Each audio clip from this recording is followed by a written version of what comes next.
Bonjour. Vous serez bientôt plongé dans une belle histoire.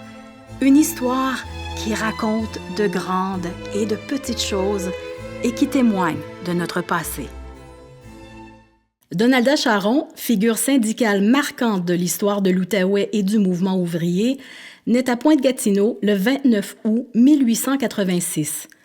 Son père, Jérémy Charron, est conducteur de chariot. Sa mère, Éméla Charron, est mère au foyer. 5e enfant du couple, Donalda réside dans la maison familiale avec ses 5 frères et ses 2 sœurs. La famille est frappée par la tragédie lorsqu'Éméla décède à l'âge de 31 ans. Donalda n'a alors que 9 ans. Les tâches ménagères retombent sur les épaules de la fille aînée.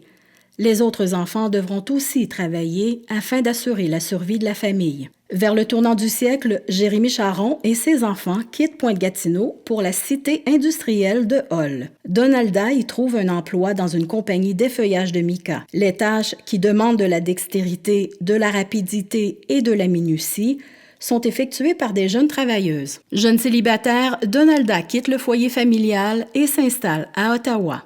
Le 17 septembre 1912, alors qu'elle a 26 ans, la vie de Donalda est bouleversée. Revenant d'un voyage à Blackburn, à Ottawa, elle perd l'équilibre en sortant du train et se retrouve sur les rails. Une des roues du train passe sur sa jambe.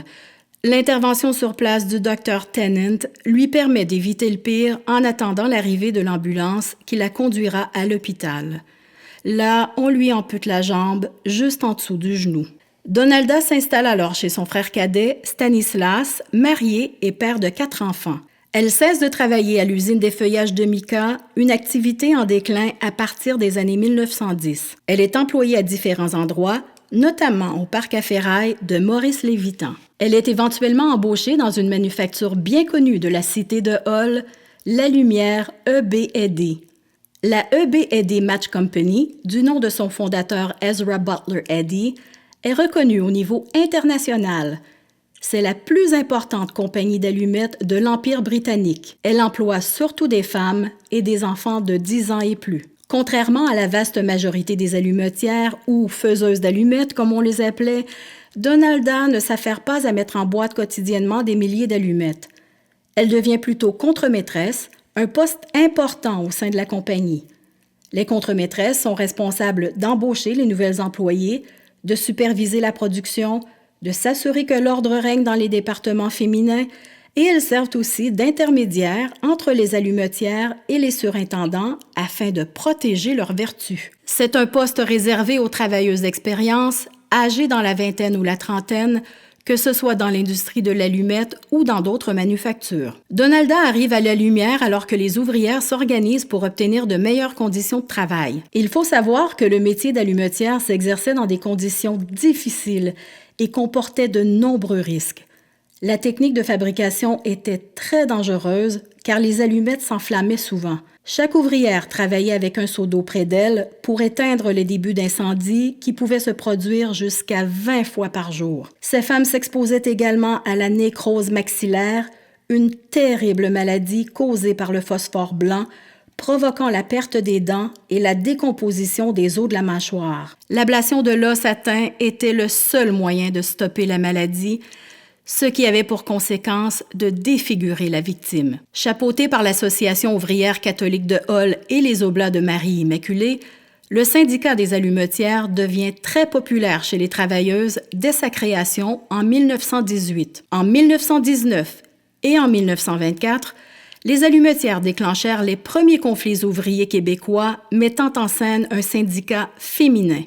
C'est du jamais vu. Lors du second conflit qui commence en septembre 1924, 300 allumetières se mobilisent et se mettent en grève pour protester contre l'intention de la compagnie de baisser leur salaire. Le conflit est rapidement transformé en lock-out par la compagnie. Il durera 9 semaines. Le clergé appuie les contremaîtresses dont on veut abolir les postes pour les remplacer par des contremaîtres. Les prêtres de la ville craignent qu'un tel remplacement mette en danger l'intégrité morale des travailleuses. Donalda Charron, engagée au sein du syndicat depuis son arrivée à l'usine, portera pendant plus de 3 mois la cause des travailleuses, qui réclament aussi de meilleurs salaires et conditions de travail. À l'époque, il n'est pas rare de devoir travailler 20 heures par jour, 6 jours par semaine. Plusieurs titres sont attribués par les journaux à Donalda Charon. Porte-parole, organisatrice, même présidente. Elle prendra la parole en public et assistera aux différentes rondes de négociations aux côtés des représentants masculins de l'Association ouvrière catholique de Hull. C'est une pionnière. À la fin de l'année, les allumetières sont de retour au travail.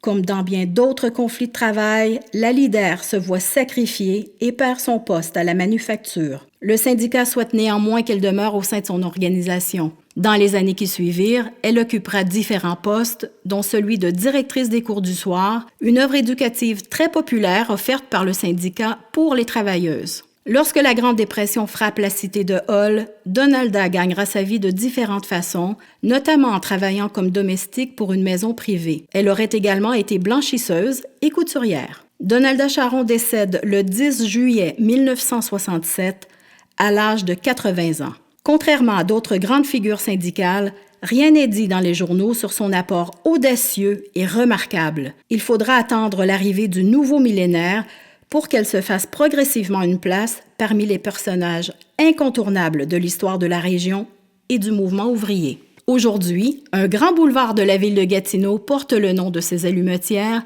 et une bibliothèque publique, le nom de cette grande leader syndicale, Donalda Charon. Nous espérons que cette histoire vous a plu. N'hésitez pas à vous brancher sur notre site afin d'en savoir davantage. Bonne journée!